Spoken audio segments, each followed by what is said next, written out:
pinakamadaling paraan kung paano wag malito kung anong gagamitin sa in, on, at as prepositions of time and place. So magdo-drawing lang tayo dito ng triangle and hahatiin natin siya sa 3 parts. Pasensya na kayo kung hindi pantay. So kung mapapansin natin, meron tayong portion na pinakamalaki, meron tayong portion na medyo katamtaman, at meron tayong portion na sobrang liit lang. Ganito din ang paggamit ng in, on, at. Sa pinakamalalaking lugar, pinaka-general na lugar, or pinaka-general or malalaking time periods, ang ginagamit natin ay in. Kapag naman less general or mas specific yung lugar or time period, ang ginagamit natin ay on. At kapag naman super liit na nung lugar, super specific point in time and space, ang ginagamit natin ay at. Sa time muna tayo. Let's say centuries yan, or years, or seasons, or months. Ang ginagamit natin dyan ay in, kasi malalaking time periods yan. In the 21st century, in 1991, in summer, in December. Pero pag medyo lumiit na yung time period, specific day na, or specific date, ang ginagamit na natin ay on. On Monday, on July 5th, o kaya specific occasion, like halimbawa on my birthday. At kung yung pinakamaliliit na time ang pinag-uusapan natin, halimbawa clock time, at na yon, at 12 noon, at 6 a.m., at 12 midnight, o kaya at the moment. Very specific yon. Punta naman tayo sa lugar, ganun din. Kapag sobrang lalaking lugar or very general places, ginagamit natin in. Halimbawa, kontinente yan, or country yan, or city, in yon. In Africa, in the Philippines, in Valenzuela City. Kapag naman mas maliliit na places or mas specific na lugar kagaya ng avenues or streets, on ang ginagamit. On 5th Avenue, on Baker Street, on DM Street. And same thing, ang at dun sa pinaka-specific, pinaka-maliliit na lugar or a specific point sa mapa. Kaya nga ang mga addresses, kapag kompleto yan, at ang ginagamit natin. I live at 4211 blah blah blah street, blah blah city. At, kasi nga ang addresses ay very specific na lugar. At the corner, talagang point yon, yung corner. So again, ang paggamit ng in, on, at as prepositions of time and place ay mula sa pinakamalaki hanggang sa pinakamaliit, most general hanggang sa most specific. Though disclaimer, again and again, since napaka-complicated ng prepositions, meron tayong may encounter na special cases. At school or in school. At the hospital or in the hospital, at the university or in the university. Nakakalito talaga minsan ng in at, especially na minsan pwede sila parehong gamitin pero magkaiba sila ng ideas na ina-express. So pag-usapan natin ang pagkakaiba ng in at pag ginamit sa mga ganitong konteksto. So dito naman tayo sa una. Kapag sinabi mo, I'm at school, ibig sabihin yung exact location kung nasaan ka ngayon. Nasa school ka. Halimbawa, hinanap ka ng mom mo, sabi mo, Mom, I'm at school. Pero pag sinabing in school, hindi na yung exact location mo ang ibig sabihin. Ibig sabihin nito, enrolled ka sa school or ngayon ay nag-aaral ka or estudyante ka ngayon. Ano, kinakamusta ka sa magulang mo, sabi ng magulang mo, oh, my daughter is not yet working because she's still in school. Yung in school doon, ibig sabihin, nag-aaral ka pa ngayon, in school ka pa, enrolled ka pa, kaya wala ka pang work. Dito naman tayo sa at or in the hospital. Ang tatandaan niyo lang dyan, kapag in, yung ginagamit mo, ibig sabihin, confined ka. Okay, na-confine ka doon sa ospital.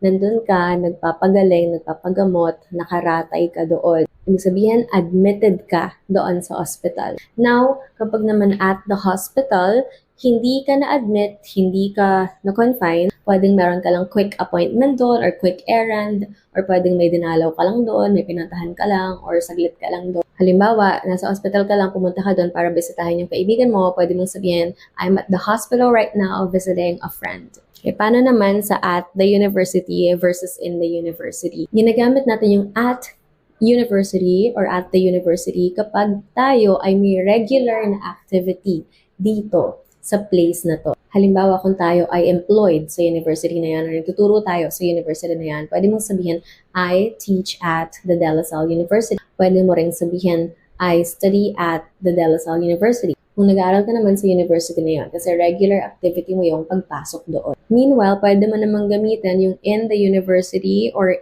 in university kapag ang tinutukoy mo is yung general experience mo sa university na yun. It doesn't need to be a regular activity mo ngayon. Halimbawa, I learned a lot during my time in De La Salle University. I know, sobrang arte ng prepositions, di ba? Sige, pag-usapan naman natin ng in, on, at when locating objects. Ibig sabihin, tutukuyin natin yung location nila or yung position nila. Let's begin with in. Laging tatandaan, kapag ang isang bagay or yung object ay nasa loob ng isang enclosure, in ang gagamitin natin. Halimbawa, in a box. Nasa loob ng box. Yung box ay isang enclosure. In a bowl. The apple is in the bowl. Or in my room. Enclosure yung room. Kasi enclosed space yon, papaligiran ng walls. Or in the fridge. Nasa loob ng fridge. Money is in the envelope. My notebook is in my drawer. Basta nasa loob yung object, in ang ginagamit. Now, kung meron ka naman na isang flat surface, at yung object ay nandoon at may physical contact doon sa flat surface na yun, on ang gagamitan mo. Halimbawa, table, tapos nandun yung phone mo. My phone is on the table. Yung table ay isang flat surface at may physical contact yung phone mo doon, nakapatong. My pencil is on the desk. Yung pencil ay nakapatong doon sa desk. Yung desk ay isang flat surface. No, pwede ring wall. May nakita ko nagtatanong sa comment section nito, anong gagamitin kapag dinidikit mo sa wall?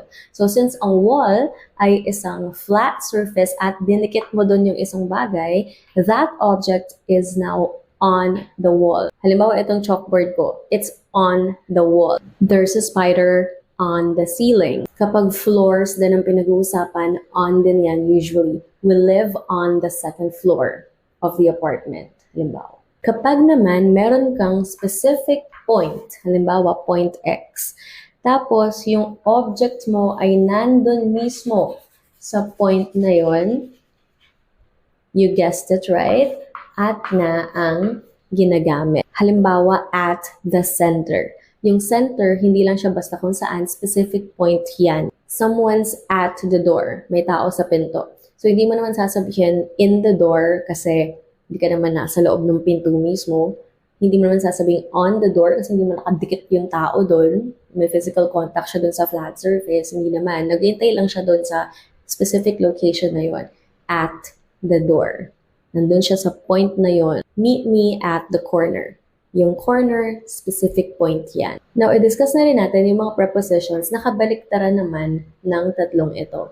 So, kapag ang object ay wala doon sa loob ng enclosure, ang ginagamit natin ay out of. Kapag naman yung object natin ay hindi nagtatouch doon sa ating surface, ang ginagamit natin ay off.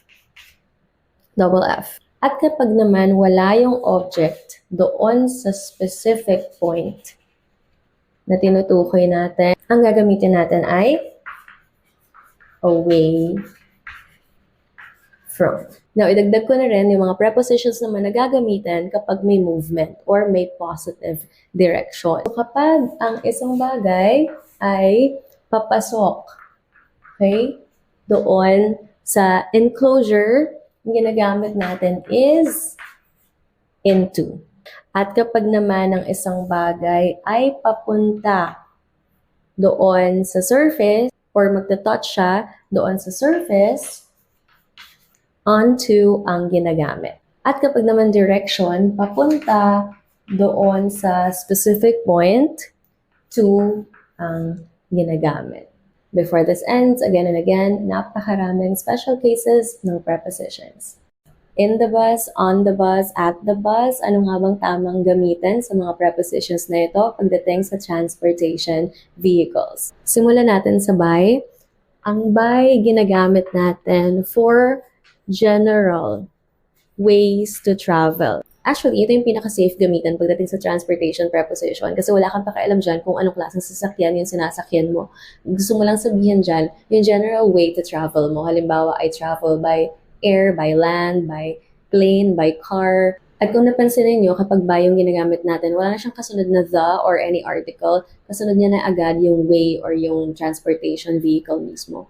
By air, by car, by plane, by train. Now, let's move on to in. Ang tatandaan nyo, kapag in, wala kang ibang choice pagpasok mo sa sasakyan kundi ang umupo. Okay? Ibig sabihin, habang nagbabiyahe ka, nakaupo ka lang dyan sa loob ng sasakyan. Hindi ka pwedeng tumayo, hindi ka pwedeng mag-move around doon sa sasakyan. Halimbawa, in the car. Doon sa car, wala kang ibang choice kundi umupo lang doon, hindi ka naman pwedeng tumayo or mag-walk around. Pagpasok mo, upo agad. In the helicopter, malit lang din yung space nun. In a taxi, in a van, in an ambulance. Okay, lahat ng mga to, nakaupo ka lang dun sa loob habang nagbabiyahe ka. Now, ang on naman, ginagamit natin kapag doon sa loob ng sasakyan ay kaya mong lumakad, mag-move around, or tumayo. Ibig sabihin, mas malalaki yung spaces nito, usually public transportation. Halimbawa, on the bus, kasi nakakatayo ka sa bus habang nagbabiyahe, kaya mo rin maglakad-lakad doon. On the train, on the ship, on the plane. And of course, since this is English, we expect nothing less. May mga exceptions dito, kagaya na lang ng motorcycles at ng bicycles na on ang ginagamit natin, kahit hindi naman natin ito nilalakaran. Now, take note na may mga cases na pwede mong sabihin in the bus, kahit na bus yun, kapag hindi mo tinutukoy yung means of transportation. At ang tinutukoy mo lang is yung location ng mga tao doon. Halimbawa, tinanong ka gaano kayo katagal nagbiyahe papuntang Valenzuela, and then you said na we were on the bus for over 45 minutes. Ang focus nun ay mismong yung transportation talaga. Right? Kaya sinabi mo yung on the bus. Pero iba siya kapag hindi yung transportation ang tinutukoy or yung focus. Sinasabi mo lang yung location. Halimbawa, the people in the bus were panicking. Dito, hindi naman ang focus mo is yung bus as a transportation. Dito, yung bus ay isang location. And since enclosed space siya, in the bus yung ginagamit mo. Hindi mo sinabi dito na nagbabiyahe yung bus or umaandar yung bus. Pwedeng kaya sila nagpapanik kasi nasiraan na yung bus, nakahinto lang yung bus, at tinutukoy lang doon yung mga passengers nasa loob. Last na, yung at. Ang at naman ginagamit sa mga estasyon or mga terminals or yung mga lugar kung saan nagka-come and go itong mga vehicles na to. Halimbawa, at the train station, at the airport, at the bus terminal.